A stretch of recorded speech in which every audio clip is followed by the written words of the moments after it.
Chapter 6. You are part of the team.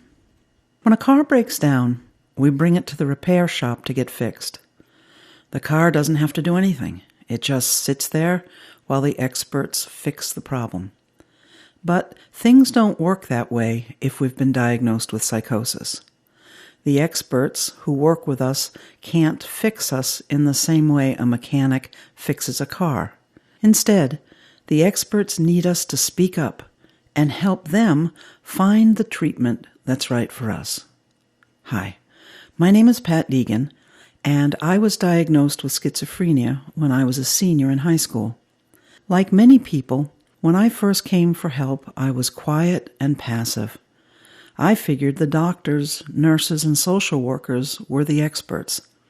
I was afraid to ask questions because I thought I'd sound dumb.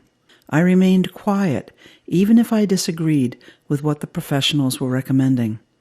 I was afraid speaking up would seem disrespectful. This strategy did not work very well for me, and I ended up over-medicated, out of school, and depressed about my lack of progress. In order to recover and get the life I wanted for myself, I had to get active. I had to speak up. I learned the professionals on my treatment team could not read my mind. They needed to hear about what mattered to me. I began to understand that my family and I were also experts. We were experts in who I was as a unique individual. We were experts in my history and what my dreams, goals, and aspirations were. I was the expert on which medication side effects were tolerable and which ones were not. In other words, I learned that when I met with my doctor or social worker, there were two experts in the room. When all the experts worked together, we got the best results for my recovery. Now that you are coming for help, you'll notice the professionals on your team will not make all the decisions for you. Instead, they will invite you to be involved in something called shared decision-making. Shared decision-making means having a voice and a choice in your treatment. This may seem a bit strange at first. You might find yourself thinking, "Hey, you're the expert, tell me what to do." If you have this reaction, you're not alone. It feels new and different when professionals invite us to participate in shared decision-making. But stick with it. In the long run, having a voice and a choice in your treatment will help you recover and get the life you want for yourself. Here's what you can expect. First, you'll be working with a team of professionals. Your team will probably include a team leader, an employment and education specialist, a recovery coach, and a psychiatrist and/or a nurse. Importantly, your team won't be complete until you and your family join as well. Think of it this way.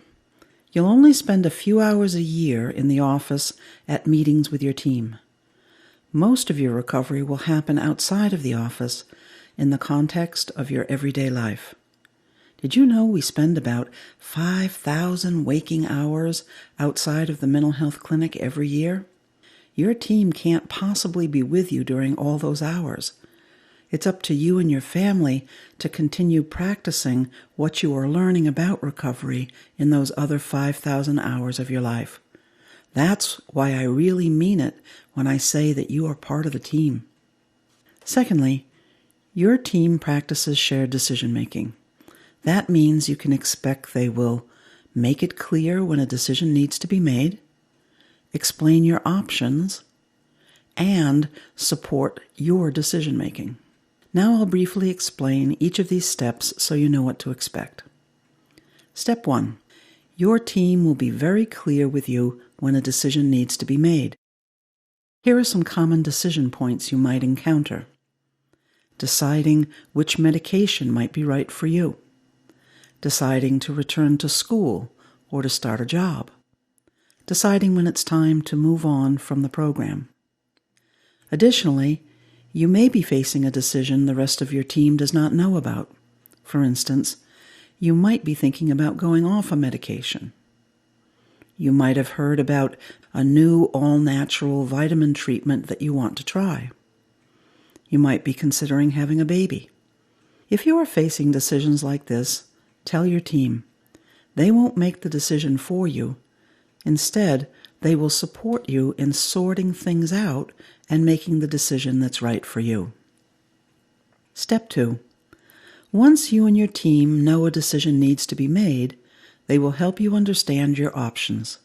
For instance, if you are faced with a decision about which antipsychotic medicine to try, you should expect your doctor to explain your options, including the potential benefits and harms of the different medications. Your doctor or nurse will want to hear your thoughts and discuss any concerns you may have. Here are some good questions to ask. What other options besides medicine do I have? What happens to people who don't use the medicine? How might this medicine help me do the things that are important to me? What are the side effects? How much is the copay for each of these meds? How will I know if this medicine is working for me? How might this medicine affect my sex drive or my energy level? How might this medication affect my health? How long will it take for this medicine to begin working for me? How can I get in touch with you if I have concerns about this medicine? When considering your options, your team might offer you a decision aid. Decision aids can be written documents like the one you see here. Decision aids can also be videos or websites like the ones you see here. Decision aids explain more about the decision you are facing, your options, the benefits and harms, and decision aids will help you clarify what matters most to you. You can take the decision aid home, review it with people you trust, and return to your next appointment more empowered to discuss your preferences with the team. Step 3. Once you have learned about your options, your team will support you in arriving at a decision. You can expect they will say things like, "What, from your point of view, matters most as you consider these options? What's the hardest thing about deciding? Given what we've discussed, do you have a preference about our next step? Are you ready to decide?" You don't have to feel pressured to make a decision right away. It's okay to take time to consider your options. It's also okay to invite your family or other important people in your life to review information with you. In shared decision-making, there are no right or wrong answers. Your team has the goal of helping you make the decision that is right for you. This is Pat Deegan. Recovery is real, and I wish you the best on your journey of recovery. Thanks for listening.